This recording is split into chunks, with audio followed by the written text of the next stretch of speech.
आज की इस वीडियो को देखने के बाद वेरिएबल्स क्या होता है ये आप कभी नहीं भूलोगे। सो बिना टाइम वेस्ट करे let's get started with the introduction. So what's up guys, आप सभी स्वस्थ होंगे, मस्त होंगे। अब मैं आज की वीडियो में आपको सबसे पहले मैं बताता हूँ वेरिएबल्स और कांस्टेंट्स क्या होता है।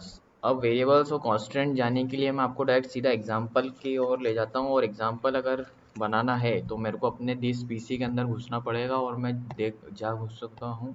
जैसा कि आप देख सकते हो दिस पीसी खुल चुका है। अब मैं न्यू फोल्डर एफ में जाऊँगा और सी लैंग्वेज ट्यूटोरियल में जाऊँगा। इसके बाद राइट क्लिक करके ओपन विथ कोड करूँगा। ओपन विथ कोड ये खुल चुका है मेरा, ये जैसे कि आपको दिख रहा होगा।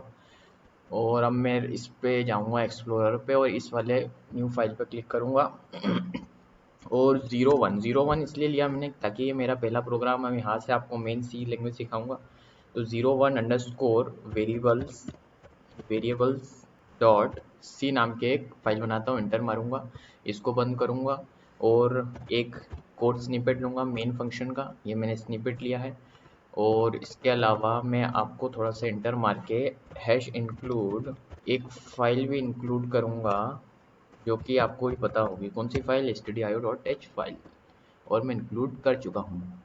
अब इसके बाद मैं आपको बताऊंगा वेरिएबल्स क्या होता है। देखो वेरिएबल्स कुछ इस तरह का है जैसे कि एक कंटेनर होता है ये। जैसे कि अब मैं आपको एग्जांपल बताऊं आपका कि आपका जो घर है वो एक वेरिएबल है और आप एक कांस्टेंट हो, और आप अपने घर के अंदर स्टोर हो।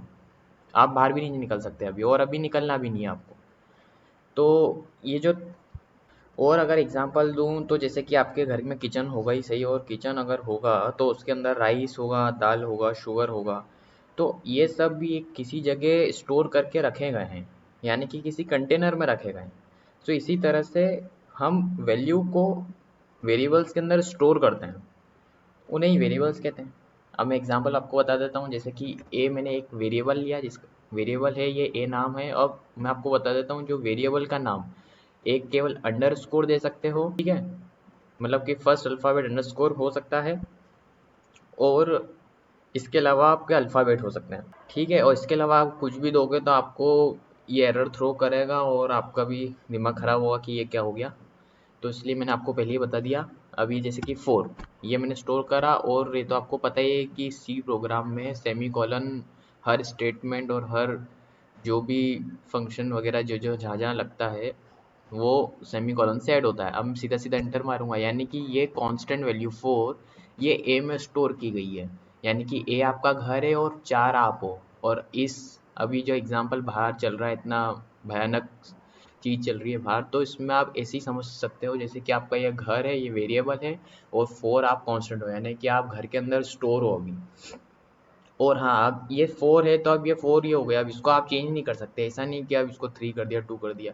ऐसे तो कर सकते हो आप, मतलब कि प्रोग्राम चलते समय ये फिक्स हो गई कि अब इसकी वैल्यू 4 ही रहेगी। इसी तरह से बी की वैल्यू मैं दे देता हूँ 6.7 दे देता हूँ, सेमीकोलन लगाता हूँ। सी की वैल्यू दे देता हूँ मैं इसमें सिंगल कोट में ए, और ये बंद कर देता हूँ, और ये ए अपर केस में। हाँ, अब ये जो भी चीज़ है, अब ये मैं बता देता हूँ। ये 4, 6.7 और ये अपर केस में ये क्या होता है। तो सबसे पहले ये तो कांस्टेंट होते हैं, तो पता ही है। तो अब ये कांस्टेंट भी 3 प्रकार के होते हैं। तो पहला होता है इंटीजर कांस्टेंट, जिसका मैंने बताया जैसे कि एग्जांपल 4, -1, -2 भी ले सकते हो आप। और उसके बाद सेकंड होता है रियल कांस्टेंट। रियल कांस्टेंट में पॉइंट पॉइंट वाली वैल्यूज़ भी आ जाती है। 6.7 हो गया, या फिर 3.2 हो गया, या 3 हो गया, या -2 हो गया। और अब कैरेक्टर कांस्टेंट, कैरेक्टर कांस्टेंट में आप कोई से भी कैरेक्टर ले सकते हो, जैसे कि स्मॉल ए नहीं बोलेंगे। अगर लैंग्वेजेस के पर्सपेक्टिव में बात कर रहे हो तो अपर केस लोअर केस का यूज़ करेंगे अपन। तो यानी कि अपर केस में अल्फ़ाबेट ले सकते हो, लोअर केस में अल्फ़ाबेट या कोई सा भी स्पेशल सिंबल या @ हैश फंक्शन कुछ भी ले सकते हो। और बस ये कि और ये सब चीज़ें सिंगल कोट में इनक्लोज होना चाहिए। तो ये 3 प्रकार के कांस्टेंट होते हैं, वो बताया मैंने आपको। और ये वेरिएबल्स होता है, ठीक है। और वेरिएबल्स में आपको तो बता दिया ही है, लेकिन एक बार वो बता देता हूँ कि अंडरस्कोर से नाम दे सकते हैं, और अंडरस्कोर के अलावा कोई स्पेशल कैरेक्टर नहीं चलेगा, और अल्फ़ाबेट्स चलेंगे, ठीक है। और अपने प्रोग्राम में मैं थोड़े से कुछ मीनिंगफुल वेरिएबल्स के नाम दूंगा ताकि प्रोग्राम की रीडेबिलिटी अच्छी रहे और समझ में भी आए। और इसी प्रोग्राम में मैं थोड़ी कीवर्ड्स की भी बात कर लेता हूँ। कीवर्ड्स वो रिजर्व्ड वर्ड्स होते हैं जो जिस वर्ड्स का मीनिंग कंपाइलर को ऑलरेडी पता होता है, जैसे कि ए क्या है, बी क्या है, सी, ये तो कंपाइलर को पता नहीं है। अब अगर मैं इसके आगे मैं लगा दूंगा आई एन टी, यानी ए के आगे आई एन टी अगर मैं लिखूंगा, जैसे कि मैं लिखता हूँ ये आई एन टी, तो कंपाइलर को पता होगा कि हाँ ये आई एन टी का मतलब इंटीजर होता है, यानी कि इंटीजर वैल्यू होगी।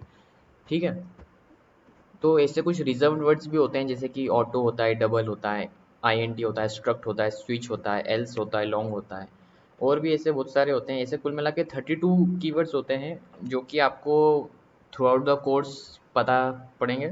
और इन वर्ड्स का मीनिंग जो है वो कंपाइलर को ऑलरेडी पता होता है कि क्या है, इसलिए वो एरर थ्रो नहीं करते हैं और बिल्कुल चुपचाप शांति से कंपाइल कर देते हैं। अभी के लिए आप ये प्रोग्राम को कंट्रोल एस से सेव कर दीजिए, और ये जो ए बी और सी के नीचे जो रेड लाइन आ रही है इस पर अभी ध्यान मत दीजिए, क्योंकि मैंने आपको डेटा टाइप्स बताया नहीं है। जैसे ही मैं डेटा टाइप्स आपको बताऊंगा तो ये जो नीचे रेड लाइन्स चली जाएगी, और इसी के साथ मैं आपको आपका प्रोग्राम चला के भी दिखाऊंगा उस जिससे आपको उसका आउटपुट देखने को मिलेगा।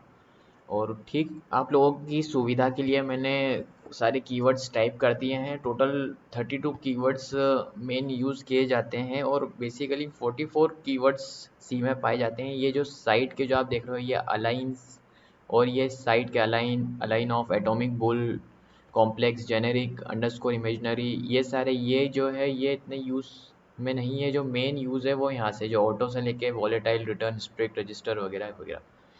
तो आप चाहो तो नोट कर सकते हो। और वेरिएबल्स भी 4-5 प्रकार के होते हैं, जैसे स्टैटिक वेरिएबल, ग्लोबल वेरिएबल, और भी 2-3 प्रकार के होते हैं, ऑटोमेटिक वेरिएबल, लोकल वेरिएबल। और ये सारे वेरिएबल्स मैं आपको आने वाले कोर्स में पूरा की पूरा एक्सप्लेन करूँगा कि क्या होता है स्टैटिक वेरिएबल, क्या होता है ग्लोबल वेरिएबल, क्या होता है लोकल वेरिएबल, और भी 2 प्रकार के और होते हैं, टोटल 5 प्रकार के होते हैं। तो वो सारी चीज़ें मैं आपको आने वाले कोर्स में बताऊँगा। अभी के लिए कंट्रोल इससे सेव करता हूँ ताकि ये प्रोग्राम सेव रहे, और मिलता हूँ मैं आपको अगली वीडियो में। तब तक के लिए bye, see ya, have a good day, take care.